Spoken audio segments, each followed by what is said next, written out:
The sting from the kitchen wasn't the only thing making it hard to breathe as I watched Daniel proudly show off the photos of his new property.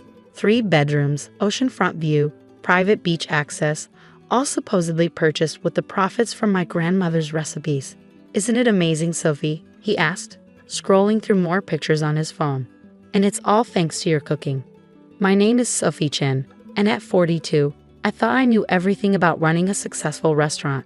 After all, Golden Lotus had become one of the most popular Asian fusion restaurants in Seattle, built on recipes passed down through generations of my family. But apparently, I didn't know everything about my husband of 15 years. "When did you close on it?" I asked, keeping my voice steady as I chopped vegetables for the evening service. "Last week," he said, pocketing his phone. "While you were visiting your mom in Vancouver." I nodded, the knife hitting the cutting board with more force than necessary. Last week, when he told me he was at a restaurant suppliers convention in Chicago, just like he'd been at conventions every few months for the past 5 years.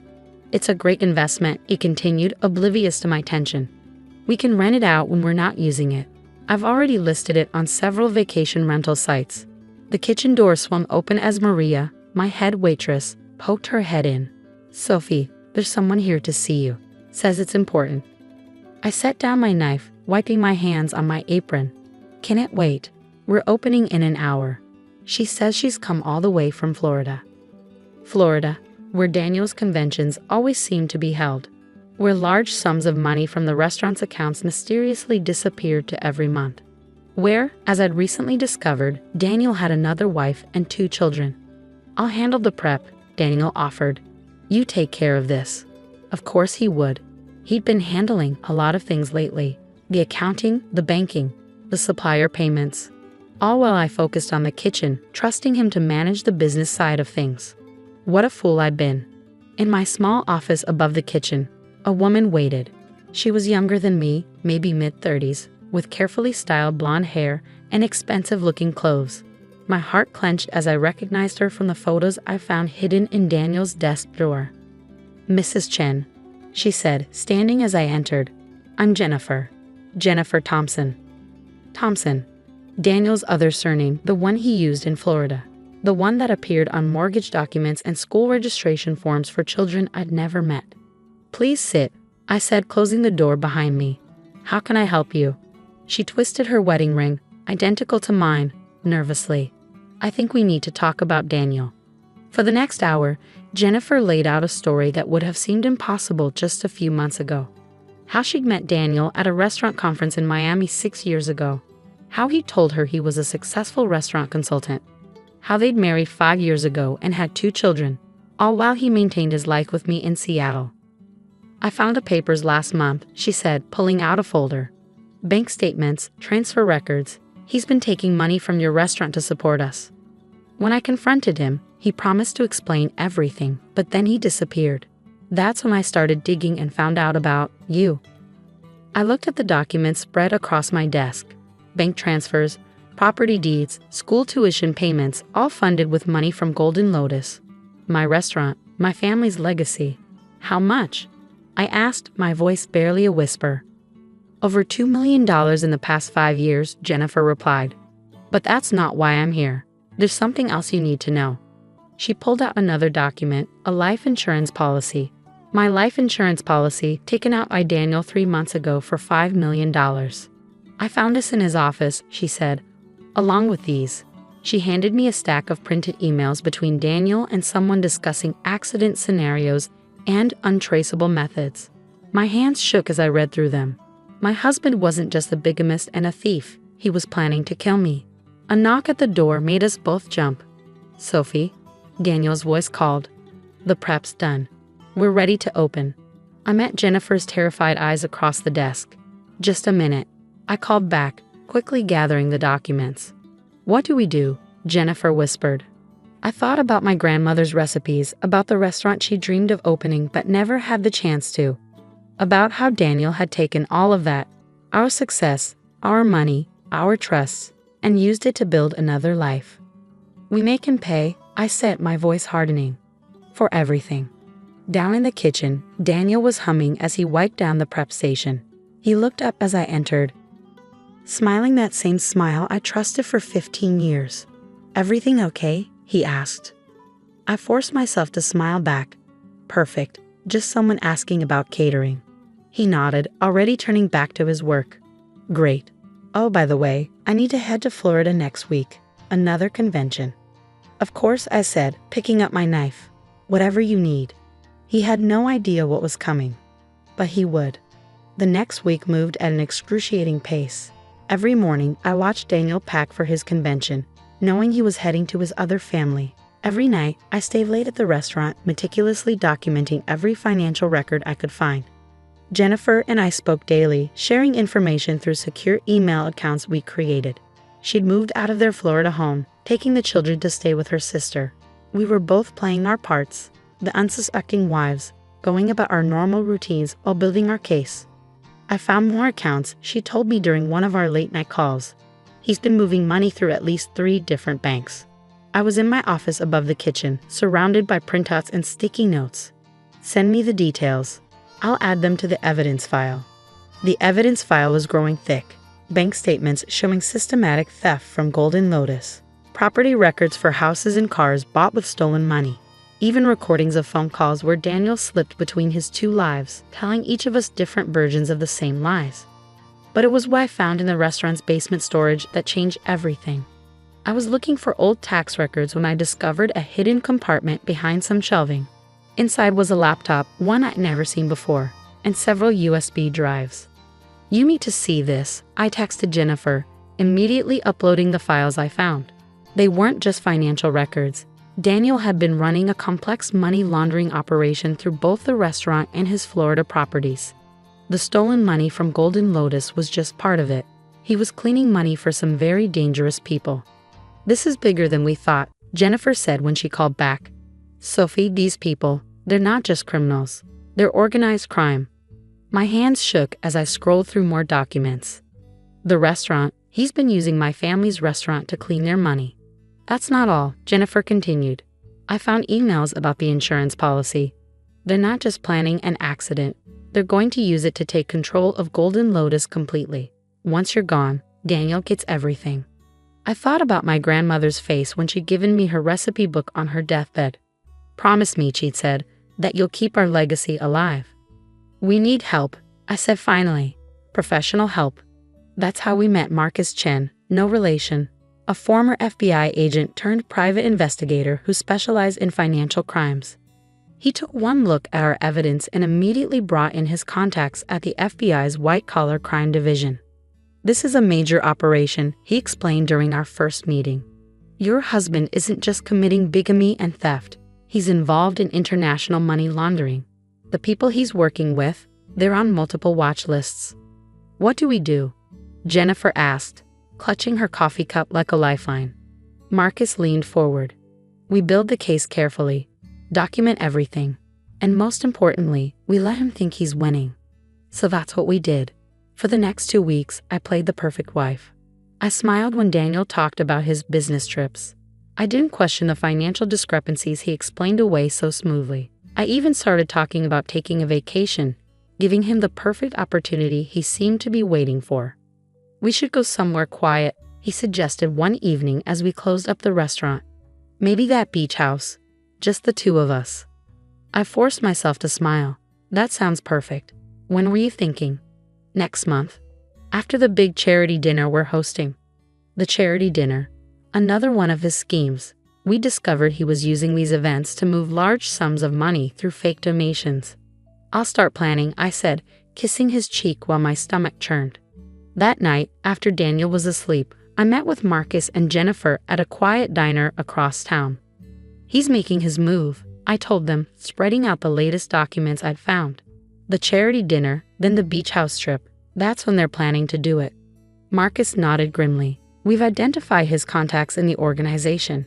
They're professional hitmen disguised as legitimate businessmen. They'll be at the dinner, probably to finalize the details. Then that's when we take them down, Jennifer said firmly. The plan was set. The FBI would monitor the dinner, gathering evidence as Daniel and his associates conducted their business. Meanwhile, Jennifer and I would play our parts, the trusting wife in Seattle, the angry but quiet ex in Florida. But plans, as I'd learned, don't always work out the way you expect. 3 days before the charity dinner, I was in the kitchen prep area when I overheard Daniel on the phone in his office. "No, it has to be before the dinner," he was saying. "She's getting suspicious." Yes, I knew that wasn't the plan. But fine, tonight then, make it look like a robbery gone wrong. My blood ran cold. They weren't waiting for the dinner. They were coming tonight. I grabbed my phone with shaking hands, sending a group text to Marcus and Jennifer. "They've moved up the timeline. Tonight." Marcus responded immediately. "Get out of there. Now." But I looked around the kitchen, my grandmother's kitchen, where her legacy lived in every recipe, every dish, every memory we created. I'd already let Daniel steal our money, use our reputation, tarnish everything we built. I wasn't going to let him take this too. "No," I texted back. "I have a better idea." The dinner service that night was unusually busy, even for a Friday. Every table was full, the kitchen humming with practiced efficiency as my staff executed my grandmother's recipes to perfection.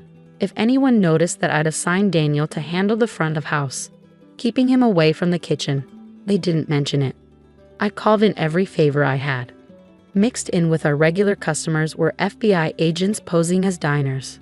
Marcus sat at the bar, pretending to read a newspaper while keeping an eye on the entrance. Even Jennifer had flown in, wearing a dark wig and glasses, seated in a corner with a clear view of Daniel's office. At 9:47 p.m., exactly as Daniel's phone records had indicated, 2 men in expensive suits walked in. I recognized them from the surveillance photos Marcus had shown me. Victor and Andrew Koslov, the businessmen who were actually hired killers.